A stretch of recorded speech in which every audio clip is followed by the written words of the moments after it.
শ্রমিক নিহত হন এবং আরো 7 জনের মতো আহত অবস্থায় এখন চিকিৎসারত অবস্থায় আছেন। আমরা তাদের চিকিৎসার দেখভাল করছি এবং আইন শৃঙ্খলা বাহিনীরও 13 জন চিকিৎসারত অবস্থায় আহত অবস্থায় আছেন।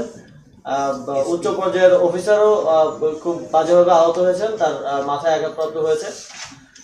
তো এই ঘটনাগুলোর ক্ষেত্রে আপনাদের প্রতি আমাদের আহ্বান থাকবে, আপনারা একটু ফ্যাক্টটা উপস্থাপন করবেন যে ঘটনার সূত্রপাত কিভাবে হলো এবং কিভাবে এই পর্যায়ে গিয়ে পৌঁছালো। অবশ্যই আমরা এই পরিস্থিতি কখনোই চাই না, আমরা শ্রমিক এবং আইন শৃঙ্খলা বাহিনীকে মুখোমুখি দাঁড় করাতে চাই না। প্রত্যেকটা জায়গাতে আপনারা দেখেছেন যেখানেই এতদিন ধরে আন্দোলন সেখানে চলছে, অসন্তোষ আছে, সেখানে আমাদের আইন শৃঙ্খলা বাহিনী মিডিয়েটর হিসেবে কাজ করেছে। মালিকদের সাথে কথা বলে কিভাবে আসলে বেতনটা আদায় করে দেওয়া যায় বা সেই মিডিয়েটর হিসেবে আসলে কাজ করেছে। এখন আর্মিও আছে, তারাও সেই কাজটা করার চেষ্টা করছে। এবং আমরা বলে রাখতে চাই 24 তারিখ শ্রমিক মালিকের যৌথ বিবৃতিতে যেটা আমরা বলেছিলাম, মালিকরাও সম্মত হয়েছিল যে স্যালারি যদি না দেওয়া হয় আমরা মালিকদের বিরুদ্ধে ব্যবস্থা নিব।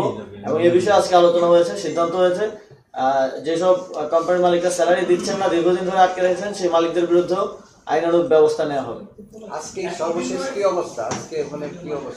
আজকেও দুই তিনটা কারখানায় স্যালারি করার কারণে, বকেয়া বেতনের কারণে শ্রমিকরা সেখানে বাইপাইলে অবরোধ করেছে, আমরা জানতে পেরেছি।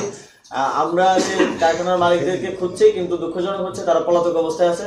তাদের অধিকাংশের হচ্ছে ব্যাংকেও প্রচুর পরিমাণে ঋণ আছে, তো তাদেরকে আমরা খুঁজে পাচ্ছি না। খোঁজার চেষ্টা করছে আইন শৃঙ্খলা বাহিনী। আমরা দ্রুতই তাদেরকে আইনের আওতায় এনে জবাব দিয়ে তারা আওতায় অবশ্যই আনবো যে কেন তারা বেতনটা বকেয়া রাখছে, যেটার কারণে আসলে একটা অসন্তোষের পরিস্থিতি তৈরি হচ্ছে।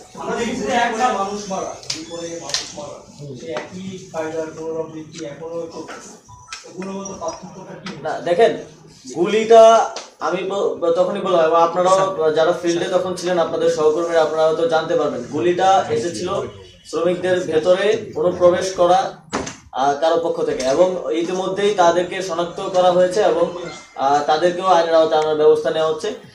তার ফলে কিন্তু এই পরিস্থিতিটা তৈরি হয়েছে। আপনারা